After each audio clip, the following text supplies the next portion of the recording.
რას დავბედით? იმაზე რაც ვაკეთებ და იმაზე მოკლედ დროში. შეიძლება მართლაც ევროპაც გავავოცოთ. Поздравляю весь личный состав. კარგი მანევრია ძალიან. დიაბოლობაში გადაცემდა. კოცების მეგობრები მიდიან. აიათოლები, ასადები, ორბანები და აგერ ვუჩიჩის ჯერის დადგა. ეს არის ვაშე გადაცემა. თენგიზ გოგოტიშვილის პოდკასტი.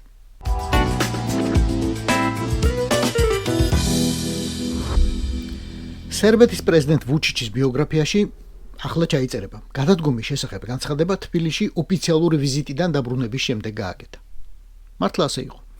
წარმოდგენა არ მაქვს, პროჭორლელებმა ამდენად გაუღრმავეს თუ არა დეპრესია, მაგრამ ვადამდე გადადგომა გადაწყვიტა ამ კაცმა. და წავიდა. მიდის. ეგ ფაქტია.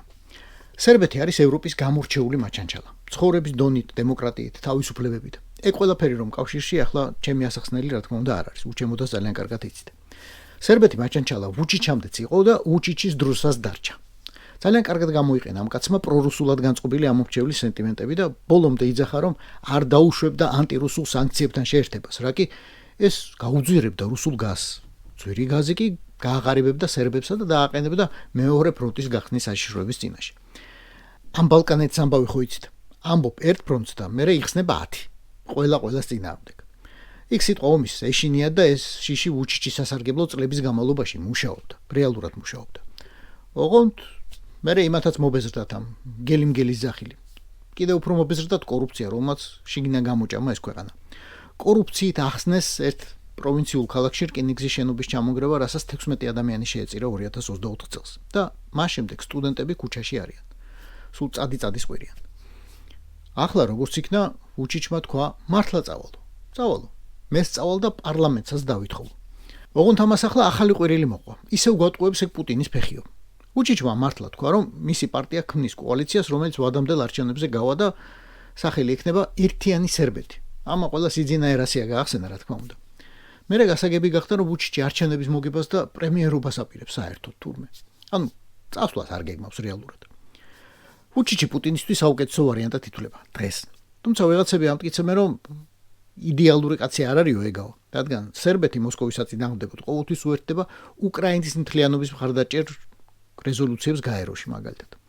ბელგრადს აქვს თავის საბაბი. კოსოვოს არაღიარების პოლიტიკა აქვს და ამის გამო ვერც სხვა ქვეყნის საზღვრების ცვლილებას ვერ დაუჭერს მხარს, მათ შორის ვერ ჩვენსაც. კიდევ ერთი პრობლემაა, რომ სერბული იარაღის ძალიან დიდი პარტიები დროდადრო მესამე ქვეყნების გავლით, რა თქმა უნდა, უკრაინაში აღმოჩნდება ხოლმე. ამით ბელგრადი კაი ფულს შეულობს და ამ ფულს მერე ხარჯავს ჩინეთიდან, მაგალითად, ზებგერითი რაკეტების შესყიდვაში, რაც რუსებს ძალიან არ მოსწონთ. ას ბრიუსელს. ოღონდ ამ პატარა სისუსტეების მიუხედავად ვუჩიჩი მაინც ქოცია, წლები ამტკიცებს, რომ სერბეთის დანგრევა ევროპის მმართველ ძალებს სურდა ამისთვის სამოქალაქო ორგანიზაციებში, მედიაში, პროფკავშირებში, განათლებაში, პარტიებში თავისთავად მილიარდობით ევროს ასხამენ ბრიუსელიდან. ხო არ გეცნობათ რა ამის პასუხია. ასე პოულობენ მონათესავე პოლიტიკური სულები ერთმანეთს. და კარგი იქნება ასე ერთად მიდიოდნენ კიდევაც.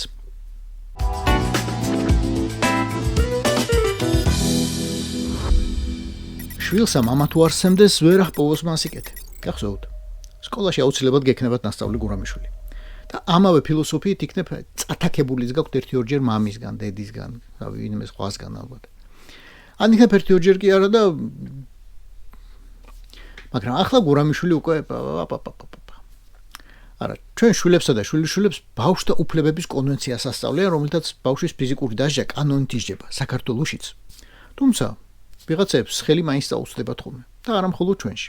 აგერ საფიქრალმა გაყო ბრიტანეთი. შოტლანდიასა და უელსში ცემა არის აკრძალული და ინგლისსა და ჩრდილოეთ ირლანდიაში ჯერ ნებადართულია. თურმე. პრობლემა მხოლოდ ეთიკური კი არა, მეცნიერულიც არის. ახლა აღმოჩნდა. ლონდონის უნივერსიტეტმა გამოაქვეყნა 19,000 არასრულწლოვნის კვლევა და ამ კვლევით დაადგინა, რომ ბავშვებს, ვისაც სახლში სცემენ, სასკოლო გამოცდებში ჩაჭრის ალბათობა 5,7%-ით მეტი აქვთ. და 14 წლის ასაკს მიტანებულებიდან კი 33%-ით მეტი არის კი, რომ თანატოლების ბულინგს დაიწყებენ. კიდევ ერთი საინტერესო აღმოჩენა. უფრო განათლებული მშობლები ფიზიკურ დასჯას უფრო იშვიათად მიყენებენ. ჯანდაცვის მსოფლიო ორგანიზაციას სრულიად გამოუგნებელი სტატისტიკა აქვს, რომ დავინტერესდი. ყოველწლიურად ფიზიკურად სჯირიან 1,200,000,000 ბავშვს. სხვადასხვა ფორმით, რა თქმა უნდა. და არა მხოლოდ სახლში, არამედ სკოლაშიც.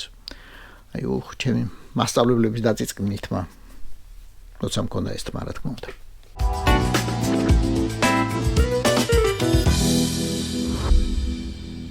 პარლამენტმა შეცვალა კანონი, რომელთაც უცხოელთან ფიქტიური ქორწინება დაჟადი ხდება. შინაგან საქმეთა სამინისტრო აცხადებს, რომ ამ ნებართვის გაცემამდე აუცილებლად შემოწმდება ქორწინების დამტვილობა და ამ მიზნით შეიქმნება სპეციალური კომისია. მე იურისტი არ ვარ, მაგრამ ამ საკითხის ექსპერტი ვარ უკვე 13 წელი არა კი უცხოელი მეუღლე მყავს. ხო და ახლა მიპასუხეთ. თქვენ უბადრუკებო, ტვინით უბადრუკებო. აი რა ჩემი ირაკლი კობახიძე კომისია უნდა შედგეს, რომ დაადგინოს ვის ვირთავ ცოლად ან ვისზე ვთხოვდები. და რამდენ ხანს იმუშავებს ეს კომისია? ვინ იქნება ამაში? წველიდან ერთი თუ საქართველოში არაა იმას როგორ გამოკითხავენ. საბოლოოდ რამდენი ხნით გამიჯანჯლდება ქორწილი მე? ღვინო დამიძმარდება და ტორტი ამეყროლდება? ახალი კანონით იმ უცხოელს ქვეყნიდან გააძევებენ და დააჯარიმებენ. მე კი შეიძლება შინაპატიმრობა ან ნაღდი პატიმრობა მომისაჯონ 2 წლამდე. რაც უფრო დიდ საჟელს დავაწესებთ, უფრო შევაშინებთ პოტენციურ დამრღვევებს, ამბობს შინაგან საქმეთა სამინისტრო და ყველას მოუწოდებს, ვინც ხართ უკვე ფიქტიურ ქორწინებაში, ეს აღიარეთ და აღარ დაგიჭერდო. ხოლო ვინც იცით, რომ ვინმეა ფიქტიურ ქორწინებაში, ჩვენ გვითხარით და ტყავს გავაძრობდო. ხო და მე ვიცი ერთი ასეთი. საქართველოს მოქალაქეა, რომელმაც საფრანგეთის მოქალაქეობის მიღების მიზნით 1991 წელს фиктивური ქორწინება გააფორმა ვინმე ინგა პავლოვასთან. Да, мы поженились, мы хотели начать новую жизнь. 2,5 года, да, у нас по бизнесу мы там были вместе. მე ავყოფილ ვარ ქორწილში, რა ვიცი, არც სანთელი დამიჭერია, მაგრამ ამაზე მედია წერდა. ქორწინება საინტერესო იმითაცაა, რომ იმავე კაცმა, იმავე 91 წელს რამდენიმე თვით ადრე საქართველოში სხვა ქალზე იქორწინა.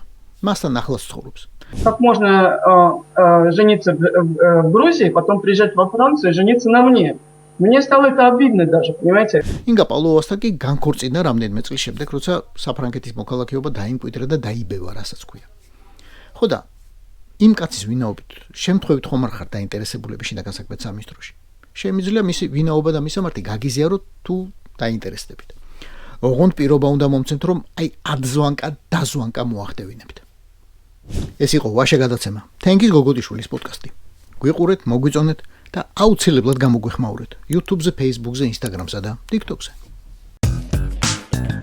რას დავიდით? იმაზე მეც ვაგეთებ და იმაზე მოკლედ დროში. შეიძლება მართლაც ევროპაც გავაუწყო. Поздравляю весь личный состав. კარგი მანევრია ძალიან. იაპონიაში გადაცემა და